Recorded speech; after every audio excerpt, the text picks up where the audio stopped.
What's up, everybody? Welcome back. This is the Friday Undefeated Post-Weigh-In Show. We are talking UFC San Diego. Sorry, the show's coming to you a little bit late. Just got done watching those ceremonial face-offs. Bear with me if there's a little background noise. We got a storm rolling in here, so hopefully that doesn't affect the show too much or the lights drop out on me or anything like that. Let's get into this. The show is brought to you by Pub Sports Radio, and as always, the lines are presented by Superbook Sports. We're going to take one final look at these fighters on the scale and at these face-offs and see if that can help us make a proper decision before we put our money in action tomorrow for these fights. First fight of the evening, UFC newcomer Blackshear taking on Youssef Zalal. Blackshear came in at 134. Zalal made 135 and a half. Blackshear, you ready for it? Say it with me. Is shredded. This guy is in some kind of shape. Gave a good, strong flex. Looked great. Youssef Zalal didn't look bad at all. He's dropping to a new weight class, 135. And honestly, he looked like he had no problem doing it. He was laughing. He was joking. Like, these guys sized up really well at the face-offs at the end. Guys, the Youssef Zalal looks like he should have been at 135 all along. Like, these are one of those spots where, like, you wonder about the guy dropping weight. He was always smaller than all of his opponents, and now it looks like he's finally found his home. Youssef Zalal is a minus 130 favorite, plus 110 to come back on Blackshear. And I've been bouncing around on this one basically all week. I am questioning Zalal because of his losing streak, but he's shown some really bright moments against some of the top competitors in the weight class above him. Now he's bringing on a UFC debutant in Blackshear. I like what I see from Blackshear. The grappling is awesome. The body control, the submissions, chaining attacks, like all that's great, but Youssef Zalal is a freaking tough guy to wrestle and hold down. He's a tough guy to submit. So if he doesn't get those submissions, and if he also just can't pin Zalal to the mat, which Zalal was the slightly bigger man at the face-offs, you got to wonder if that back class, that experience, that UFC caliber competition is going to be the thing that kind of gets him over the hump here. Earlier in the week, I said it was dog or pass. I'm kind of leaning towards Zalal here by Friday. Minus 130 seems like a buy low, cheapish price tag on this kid that was favored over Ilia Topuria when he made his UFC debut. I'm going to go ahead and say Zalal. I'm going to switch. I'm going to flip sides, but you guys know what I'm doing. I'm completely overhauling my process here, trying to work on putting more winners on the table and food in my family's mouths as well as in your mouths, sports betting wise. If I'm flip-flopping, I'm not confident enough to put my money on it, which means this is a pass. I said it was dog or pass, and I wasn't a huge fan of it on Monday. I've switched over to favorite or pass here on Friday, and I am not betting it, but the pick is going to be Youssef Zalal for me. Next up, we've got Josh Quinlan taking on Jason Witt, one of these transplant fights. Catch weight of 180 because they just weighed in and they just got this thing done a couple weeks ago. Josh Quinlan came in at 175. Now, I don't know if that was just like a communication error or if he just isn't that big of a guy. Does he walk around at 180 or something? Like, I really don't know, because coming in at 175 when your catch weight is 180, you got a whole 5 pounds that you gave up there for like literally no reason. It's a very interesting situation. He looked fine on the scales, like no problem at all. I'm not sure what to make of that, because if you're making me cut weight, I'm not cutting 4 extra pounds. You know what I mean? Jason Witt, he came in at 179 and a half, gave a big old flex. He looked real filled out up there, and that's something that we've always wondered about Jason Witt, right? The chin, the gas tank, is that a weight cut concern? We're about to find out on Saturday. Guys, this is the Dana White Contender Series fade spot. However, I don't really know how to address it. You know, my angle states that it's the first fight off the Contender Series, but this fight got canceled and pushed back a week. There's a bunch of issues and questions. It's now a catch weight being moved to... It's no longer the fight that it was. And honestly, I think that the fight being pushed back in the extra weight probably favors Jason Witt. I'm not sure that I want to necessarily bet this fight because of the weird circumstances surrounding it. I still don't trust Jason Witt's chin, but I do think with the extra weight, he probably has some extra durability. His cardio is probably a little bit better. He probably has a more increased chance of winning this fight based on that and the weight advantage. However, he's got no chin. And Josh Quinlan hits like a truck. So I still don't necessarily want to bet Jason Witt. I pulled the trigger last time. The bet got voided. So this week I'm just kind of sitting back and staring at it. Just for anybody wondering, checking in at Superbook Sports, Youssef Zalal just moved up to 135. So money coming in live here on the show. Line is moving the other direction. So yeah, if you like Youssef, it looks like the buyback is happening now. Tyson Nam taking on Ode Osbourne coming up next here. Nam is coming in at 126, Osbourne 125, and Nam, I'll be honest, looked a little bit rough. Now, he hasn't fought in over a year. It's been a bit since we've seen him. He looked pretty sucked out. Cheekbones were sticking out, but you know what? He's one of these guys that has been around forever. As soon as the weight got read off, stuck his tongue out, gave a big old flex. He's okay. Now, Ode Osbourne, kind of a similar situation. This kid was sucked out on the scales, but he is shredded at this weight class. These guys are both so big. Ode Osbourne is this close to getting the Brazilian balloon label on him. However, you got to be able to hold up at the weight class. You got to be able to have the cardio. Everything's got to check out for you to earn that Brazilian balloon tag. So not yet, Ode. You got to show me a 15-minute performance before I give you that one. Right now, Ode Osbourne is a minus 310 favorite, plus 260 on Tyson Nam, and I got the heebie-jeebies on this one, guys. Tyson Nam is the slightly bigger man. When they faced off, it was a good face-off. Both guys confident, but like, that's Ode's whole thing at this weight class is he is a size bully. He slows down as the fight goes on. He gasses out if you make him work. Tyson Nam is kind of a one punch, take one to give one type of guy, but his durability cannot be questioned.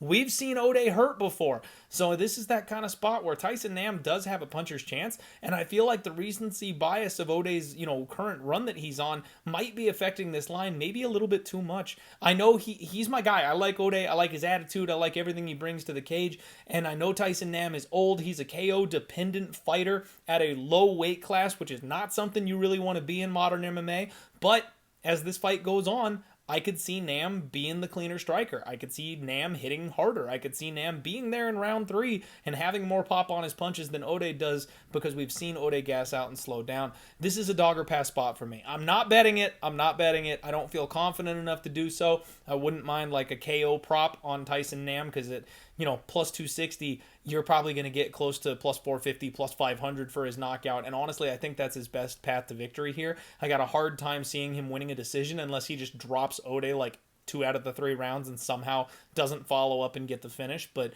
I kind of think this fight is going to get a little rocky for Ode. We'll see if he can actually pull it off. Gabriel Benitez taking on Charlie Ontiveros. Both guys made 155. Gabriel Benitez with those extra 10 pounds on him.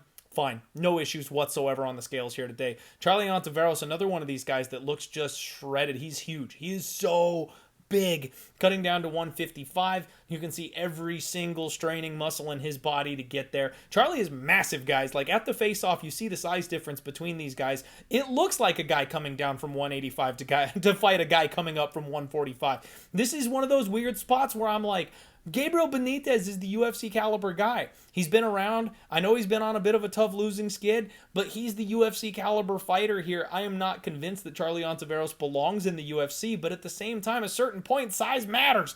You've got Gabriel Benitez who's making 145. Charlie's almost dying to get to 155. He fought at 185 for his UFC debut and didn't look out of place against Kevin Holland. There is the chance that it is just too much size and too much heat and too much power from Charlie Ontiveros here. Gabriel Benitez has a massive wrestling edge here, a grappling, a cage fighting advantage in this spot, but will he use it? It's the Sean Strickland conundrum here is, will Mowgli Benitez take this fight to the ground? Because if he doesn't, he decides to kickbox with Charlie Ontiveros.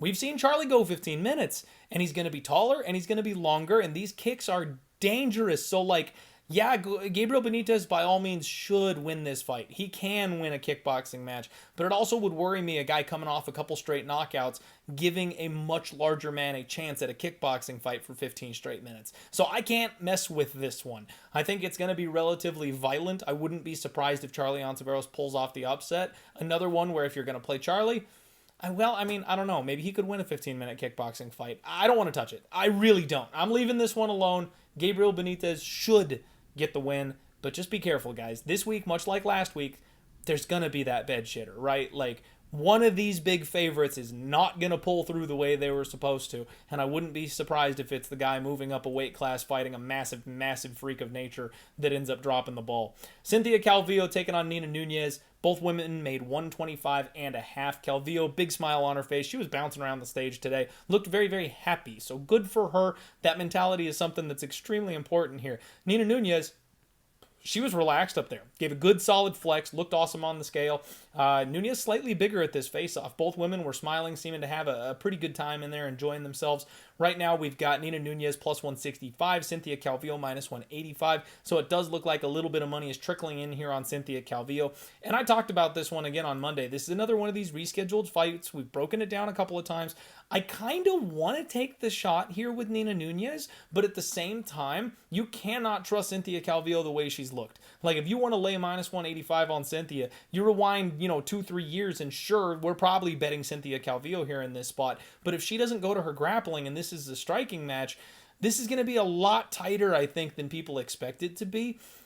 Nunes coming off of a long layoff, maybe she's bolstered up by Amanda, but when it comes to the striking, she's not bad. She's not a bad striker. So this could be close and competitive on the feet, and if Calvillo doesn't get this thing to the ground, then we could have ourselves a very tight and competitive match where that plus 165 looks like it's got some legs to it. So, again, not one that I'm touching. I can't trust Cynthia Calvillo. It's a dog or pass spot for me, but something... the hairs on the back of my head, or the hairs on the back of my neck, I guess, are saying that Cynthia Calvillo, for some reason, comes in here and looks better than we've seen her the last couple of fights. Again, I have nothing to base that on. That's just the degenerate tingle on the back of my neck telling me that.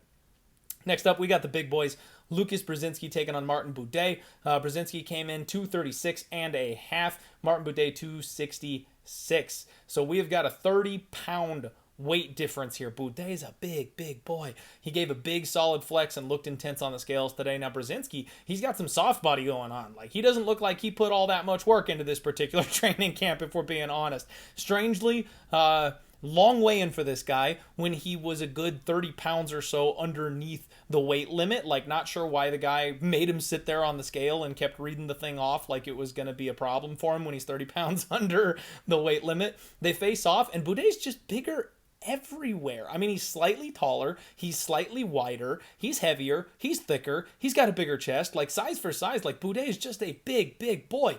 Right now, Martin Buday is a minus 290 favorite. You've got Brzeski, the plus 245 underdog, and I like Buday here. This is another one where, they moved that over 1.5. It was minus 165 when we talked about it for the total takedown. It is minus 180 now, and this is a spot where I really do think that the over makes some sense, because that's just kind of the way that Martin Buday plays. And I think Buday makes sense as a favorite because as long as he doesn't get bum rushed in that first round, he just likes to grind out his opponents. He likes to chip away. He likes to pin them up against the fence and just work them with those big, powerful knees over the course of the fight, eventually wearing them down and getting a knockout. Brzeski being 30 pounds lighter and also a guy who's been known to have some cardio concerns, you got to think he probably can't hang up to that. So yeah, I like Martin Buday here. I am looking at actually locking in some plays for the card this evening, and one of them probably is going to be a parlay. I feel like Martin Buday is a safe enough leg. There's not a lot of things on this card that I like. This is another pretty sketchy card, so I'm going to be very light when I approach this one. But Martin Buday is a leg that I probably would like here. Now, Loopy Godinez taking on Angela Overkill Hill coming up next here. Loopy made 119 pounds. Hill made 119 and a half. This is another catch weight, 120 pounds for a rescheduled fight here. Loopy looks solid. She gave a nice little flex, confident smirk. She's feeling herself up on the scales there today. Angela Hill, another shredded fighter. She is always in fantastic shape. Gave a solid flex and happy as ever. I love the attitude that she brings here. This was a good, intense face-off. I mean, both women are extremely respectful of one another, obviously. Angie, much larger. Loopy is the shorter and thicker fighter of the two. But definitely a spot where you kind of got to know that coming in, right?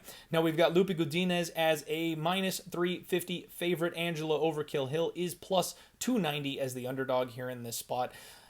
This is the other leg that I kind of like here. Now, I know that Loopy being at a size disadvantage is potentially going to be a bit of an issue here, but Angela Hill has been struggling with these, powerful fighters. She gave up some takedowns. Verna Jandiroba was able to just kind of chain her striking and her grappling together, and it really kind of stifled the offense of Angela Hill. I think Loopy can do a similar thing here in this spot. So I like Godinez. I think she should get it done, but at the same time, there's almost no finishing equity. Like, nobody finishes Angela Hill. Every once in a while, she gets caught in a sub, but that's not something we expect to see very often. So I'm thinking Loopy Godinez. I'm thinking Loopy by decision. Unless I'm mistaken, that prop is like minus 150. Let me check and see what it is here at Superbook Sports, because bringing the price down on Loopy Godinez doesn't seem like such a bad choice. Loopy Godinez by decision on Superbook Sports is minus 141, actually. So interesting, nice little discount there. The over 2.5 is minus 400. Loopy is minus 350. Kind of syncs up the fact that you would think it'd be Loopy by decision. The sports book think it's going to go that way,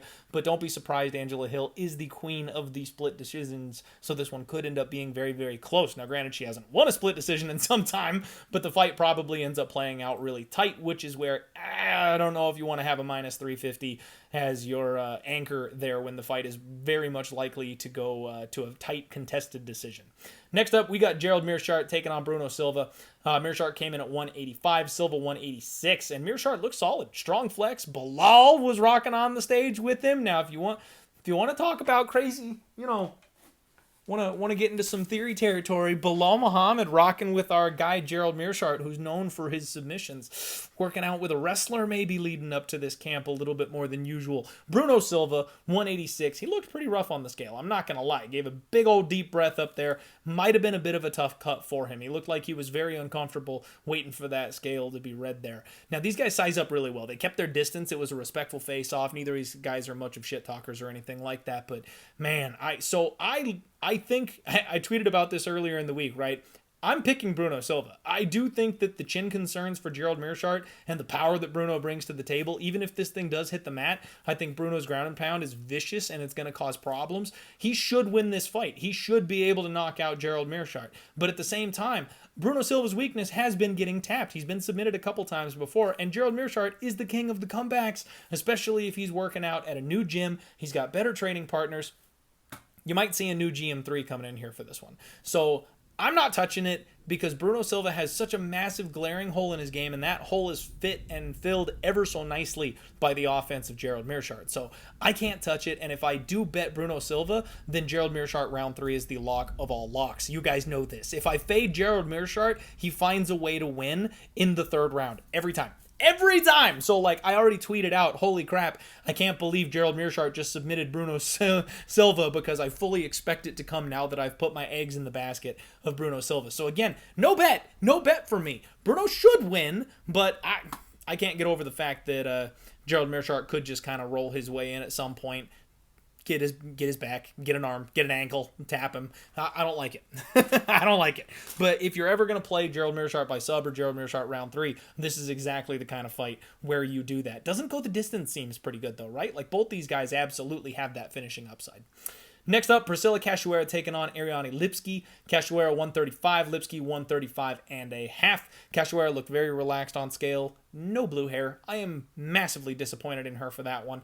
Ariane Lipski looked good, very filled out with the extra weight here. No issues here. Another good face-off. Both women were intense but respectful. This is going to be a fun fight, and my opinion has not changed. I love Priscila Cachoeira. You guys know that, but I think it's Ariane Lipski. This is the time where we should see her turn a corner. This is the time where training at ATT should really pay off for her, and we should see the improvements that she has been working on. Minus 200 is just a tough price tag to get around for somebody who really you got to bank on them turning a corner to have that type of advantage. But that ground game, you can't ignore the weakness on the ground for Cachoeira and the ability for Lipski to have improved in that area and just her pure submission ability. Ariane Lipski by sub is still the spot where if I was going to play this fight, that's probably the way that I would look to approach it, just because I think she can abuse that if she wants to go out and have that kind of a smarter, higher level game plan, but knowing the way she fights, they probably end up slugging it out for 15 minutes and it goes to a split decision. So again, I don't really want to trust it from a money line perspective. Devin Clark taking on Azamat Murzakanov. Devin Brown Bear Clark, 205 pounds today. Azamat Murzakanov, 204. Clark was relaxed, and boy, was looking thick. He looked good up there today. Azamat Murzakanov gave this awkward little... I don't know what that was all about. He didn't look comfortable up there at all. Nice little thumbs up there.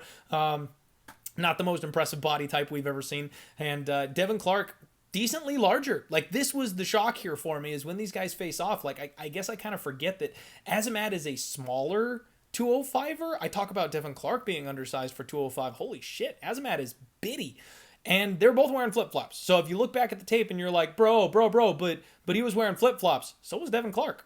Devin Clark is just bigger than Azamat Murzakanov. Now, I know Murzakanov is fast. I know he hits hard, but that size discrepancy I feel like could be a bit of a problem. Devin Clark is one of these smaller, lighter, quicker heavyweights, so you would think that maybe the speed advantage is something that would work on kind of a bigger, lumbering heavyweight. He'd be able to get in there and land on him, kind of like he did in his UFC debut. But against a guy like Devin Clark, I'm not sure that's working. Devin Clark seems like a live dog here to me on this fight. Plus 135 right now is the underdog. There's been kind of some tug-of-war going on here. He was a little lower earlier in the week. Now he's back up to 135. So I wouldn't be shocked at all if Azamat catches him, just because we've seen that happen before. And honestly, I don't think much of Devin Clark. He's one of these kind of mid to low tier guys that I think will just be a low end gatekeeper for the UFC for some time. So I'm picking Devin Clark, I guess. But obviously the confidence is not there, right? Like, I don't want to roll the dice against a guy who nukes people like Azamat Murzakanov does. And God forbid, if the only bet that I make on this card is going to be Devin Clark, forget about it. Get out of here with that. There's no way that I'm letting that happen. I'd rather pass on the whole card than my only bet be Devin Clark. Yasmin Jauregui taking on Yasmin Lucindo coming up here. Both UFC debutantes. We've got Jauregui making 114.5, Lucindo making 116, and Jauregui looks built. She's in great shape. Sharp abs popping out, relaxed, big smile, looking like she's enjoying herself. Lucindo, on the other hand, no issues, but she walked a little bit gingerly getting on and off the stage, and then she did also have her coach with her kind of helping her walk and got her hydration in her immediately. Like, maybe little red flag there that the cut didn't go quite so well for her. When they face off, though, Lucindo is intense. I mean, they size up pretty well. Jauregui looking relaxed, like she's having fun. Lucindo looking a bit out of place, maybe a little bit meaner. This is another spot where I'm going to sit back and take notes, guys, because we know nothing about these women, right? Like, Yasmin Lucindo, her ground advantage is going to be massive, we think. But Yasmin Jauregui actually has her outranked per her belt in jiu-jitsu, so is she going to have a ground advantage here? We're not sure. Based on what we've seen in tape, maybe. Yasmin Jauregui is going to have a big advantage on the feet, so I think the line makes sense with Jauregui being a minus 190 favorite here. Come back plus 170 on Yasmin Lucindo. It just, neither of these women are trustworthy. Neither of them have been tested at a higher level. I mean, I kind of trust Jauregui's background coming out of the Combate fight scene. That toughness that everybody shows over there, like, I kind of think that I would lean on that a little bit, but I really don't need to lay minus 190 coming into this spot when you've got a 20-year-old in Lucindo who could be making massive improvements fight to fight, could be your next Tatiana Suarez, who comes out looking nothing like we've seen in her tape and puts it all together in her first UFC fight. Like, would that shock me? No, not at all. So this is a very, very dangerous, volatile fight, not one that I feel like you need to have your money anywhere nearby. Now, if you want to go full degen mode, more degenerate than me, then have at it. But it's favored or pass for me, not one that I'm interested in putting my money on. Nate the Train taking on David Onama. Nate Landwehr came in at 145.5. David Onama made 145 on the dot. Nate Landwehr defiant looking today on the scales. Like, he's got a chip on his shoulder. Looked really good shape. No issues for him on the scale. David Onama looked good as well. Big flex from that kid. We know how athletic he is. We know how jacked up he is. This was a great face-off. These guys were both pumped up, yelling at each other. Like, this, everybody flexing like 4 or 5 different poses. Like, this was fun. This is going to be maybe the fight of the night to keep your eye on here. I got to side with Onama just because I'm not really a massive believer in Nate Landwehr. However, again, this is where I hate these lines. I hate these favorites. David Onama made his UFC debut, granted it was on short notice against Mason Jones, and got out-grappled. He got controlled. He got taken down. He got outpaced. Nate Landwehr can do that. Now, Onama has had some time to get used to the UFC here. He's had time to acclimate to the UFC level of competition. However, he also has a full camp. But Nate Landwehr is a guy who's been kind of disrespected by people. Now, he has run face first into people's punches before, obviously. You know, the Herbert Burns knee KO comes to mind. But I don't know that he's not going to make adjustments himself, so even if he does keep that forward pressure thing going, I don't know that he's going to run into a punch from David Onama. He very well might. So I'm going to pick David Onama to get the win, but again, I could see this one getting hairy. Now, David Onama did come out and he made mention of this fight, different game plan, maybe coming at it from a different perspective. So if he wants to maybe like slow the pace down and take a different approach, the over 1.5 might not be such a bad play, because unless Landwehr runs himself into a big power shot early, we've seen Onama be incredibly durable himself. So if he decides to take a bit of a slower pace, the way Nate fights, he kind of ratchets things up the deeper the fight goes. Over 1.5 at minus 150 doesn't sound like a half bad proposition there to me. I could see like a later knockout if David Onama really decides to take his time. I could see a decision taking place on this one. So another one where two untrustworthy fighters, not one where I want to play minus 330 on a guy who, again, has a potential hole in his game that his opponent can fill relatively easily. Main event time, Dominick Cruz taking on Marlon Chito Vera. You've got Cruz at, he came in at 135 pounds. Vera needed the extra half pound, 135 and a half. Cruz had a lobster face on today. He did look a little bit rough. He had veins popping everywhere. Like, this guy, holy crap. He needed his hydration immediately when he stepped off the scale today. He had his coach up there with him, and he didn't leave the stage until he had chugged the entire bottle of that thing. Like, that's something that we've looked at that before, where the desperation to get that rehydration is something that I kind of pay attention to, and he needed it. He didn't even get off the stage until he had finished his entire bottle. So he had a tough cut. Now, knowing Dominick Cruz, he's a championship level fighter. He's a consummate professional. This is not a guy that I'm going to worry about a bad weight cut for. Even if it was a little tight, it was a little bit tough. He made championship weight. He likely did that on purpose to make a point. And he's a guy that goes 25 minutes in every single fight without ever slowing down. Maybe a rough cut, not one I'm reading over into. He's fine. He will know how to fight for 25 minutes straight. Marlon Vera looked good on the scales today. Relaxed, homeless. Like, the beard on that guy, you gotta love it. He's all over the place. Crazy eyes, crazy smile, big happy face up there, but that beard is all over the place. I love it. Slight size advantage goes to Cruz in this spot. That was something I wasn't quite expecting. I forget how big Cruz is at this weight class. It's something that definitely bears keeping in mind for this fight. Good face-off. Neither guy wanted to break eye contact. I know this is maybe the casual side of things, but like, I kind of like Marlon Vera here, guys. Like, the longer this week goes, the more this feels like a changing of the guard fight for me. Dominick Cruz plus 190. I totally understand everybody taking that dog shot on him. He's exactly the kind of fighter that you want, exactly the kind of caliber that you'd like to have at those kinds of dog odds, and it's a big step for Marlon Vera to be coming up and taking this fight against a former champion, a guy who's been at the top of the division for years. It's a big thing, but we've also seen the slight decline recently of Dominick Cruz. We've seen him wobbled a couple times. We've seen him hurt a couple times. Like, this is the moment where you'd expect the young up-and-comer to go ahead and get in there and turn things around and take over. I just think Chito Vera can do something like he did in his last fight against Rob Font, where every time he touches Dominick Cruz, he hurts Dominick Cruz. And then when Dom comes in, he's going to be forced to engage. You know, he's got that fancy footwork style. He's the king of the decision. It's all about not getting touched and getting out of there. Can he keep that up for 25 minutes straight against a guy like Chito Vera, who's going to look to break him down, attack the legs, attack the body, elbows, dice him up? Like, I got a feeling that it's going to be Chito Vera getting his hand raised on Saturday. Again, tough call here. I don't know that I necessarily want to lay the minus 220 on it, just because the fight could be close and contested. I wouldn't be shocked if it actually goes all 25 minutes here in this one. We've seen that before, and Cruz is not a guy that's easy to put away, but I also wouldn't be surprised one bit if Chito Vera actually goes out there and gets the finish over Dominick Cruz. So I'm going to pick Marlon Chito Vera here, guys. That is the undefeated post-weigh-in show, and to this point, this pains me. I have no bets this week. I haven't made a single bet yet because I bounce back and forth on Blackshear Zalal, which means it's a pass because I don't have the confidence there. I have the Dana White Contender Series fade on Witt and Josh Quinlan, but because the fight got pushed back, I'm not so sure I want to necessarily go back to the well. So if anything, I'm going to follow the fade and put a unit on Jason Witt at plus 230. I really don't want to, though. So I'm not sure if I'm going to actually pull the trigger on that one there. I don't really want to bet on Tyson Nam, who's a KO-dependent guy at 125 pounds, but I kind of feel like Tyson Nam is the side there. I really am not trusting Gabriel Benitez at minus 340. Do I want to bet on Charlie Ontiveros? Not particularly. Do I want to bet Nina Nunes or Cynthia Calvillo?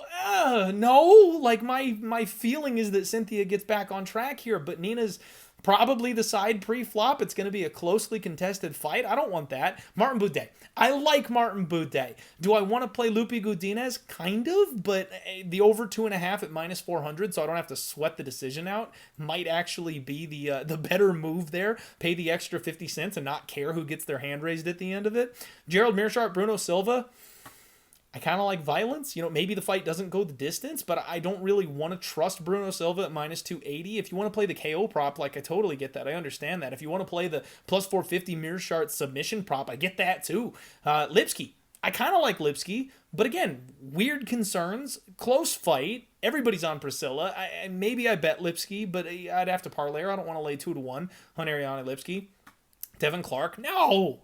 I don't trust Devin Clark. I'm not a Devin Clark guy. I don't trust him to work his way through this fight and not go to sleep at any point in time through this thing. The Yasmins. No, I'm taking notes. Do I want David Onama at minus 330? Not particularly, because I think this fight could be close. Maybe the over 1.5. That's not so bad. Chito Vera. I kind of like Cheeto, but minus 220, again, like, it's maybe a parlay piece, but not one that I'm super excited about. So basically what I'm looking at here is Loopy Godinez and Angela Hill over 2.5. Martin Buday gets us minus 147. That's a half decent parlay. Like, maybe that's the route that I want to go, and that might be literally my only play for this card. This is not a good card for betting, in my opinion. Good freaking luck if you guys are out there putting your money on this one. I know there's a lot of people with some strong opinions on this card. I am notably having a rough year, so I'm not really trusting my reads, and this type of a low-level card is not really the one where I want to fire off 8 more units and pray I'm on the right side of things. I want to get a couple of good reads in, and I want to have some bullets left in the chamber for, some future events, some future fights. I'm going to be very low volume on this one. So good luck on all your degenerate action, everybody. I will tweet and post on Instagram once I do finally get a bet locked in for this card, no matter what that might end up being. So keep tuned in there if you want to see what I actually end up on. Good luck on all your degenerate action, everybody. Let's roll.